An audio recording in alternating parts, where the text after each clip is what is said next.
اعوذ باللہ من الشیطان الرجیم بسم اللہ الرحمن الرحیم رب اشرح لی صدری ویسر لی امری واحلل عقدۃ من لسانی یفقہوا قولی۔ بکر موتی، چوتھا حصہ۔ امام احمد بن حنبل رحمۃ اللہ علیہ کی آزمائش۔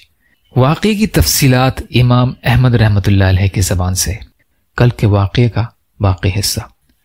تیسری رات کو میں سمجھا کہ کل کچھ ہو کر رہے گا۔ میں نے ڈوری منگوائی اور اس سے اپنی بیڑیوں کو کس لیا، اور جس ازار بند سے میں نے بیڑیاں باندھ رکھی تھیں اس کو اپنے پاجامے میں ڈال لیا کہ کہیں کوئی سخت وقت آئے اور میں برہنہ ہو جاؤں۔ تیسرے دن مجھے پھر طلب کیا گیا۔ میں نے دیکھا دربار بھرا ہوا ہے۔ میں مختلف ڈیوڑیاں اور مقامات طے کرتا ہوا آگے بڑھا۔ کچھ لوگ تلوار لیے کھڑے تھے، کچھ لوگ کوڑے لیے۔ اگلے دونوں دن کے بہت سے لوگ آج نہیں تھے۔ جب میں معتصم کے پاس پہنچا تو کہا بیٹھ جاؤ، پھر کہا ان سے مناظرہ کرو اور گفتگو کرو۔ لوگ مناظرہ کرنے لگے۔ میں ایک کا جواب دیتا، پھر دوسرے کا جواب دیتا۔ میری آواز سب پر غالب تھی۔ جب دیر ہو گئی تو مجھے الگ کر دیا اور ان کے ساتھ تخلیہ میں کچھ بات کہی، پھر ان کو ہٹا دیا اور مجھے بلا لیا۔ پھر کہا احمد، تم پر اللہ رحم کرے، میری بات مان لو، میں تم کو اپنے ہاتھ سے رہا کروں گا۔ میں نے پہلا سا جواب دیا۔ اس پر اس نے برہم ہو کر کہا کہ ان کو پکڑو اور کھینچو اور ان کے ہاتھ اکھیڑ دو۔ معتصم کرسی پر بیٹھ گیا اور جلادوں اور تازیانہ لگانے والوں کو بلایا۔ جلادوں نے کہا آگے بڑھو۔ ایک آدمی آگے بڑھتا اور مجھے 2 کوڑے لگاتا۔ معتصم کہتا زور سے کوڑے لگاؤ، پھر وہ ہٹ جاتا اور دوسرا آتا اور 2 کوڑے لگاتا۔ 19 کوڑوں کے بعد پھر معتصم میرے پاس آیا اور کہا احمد، کیوں اپنی جان کے پیچھے پڑے ہو؟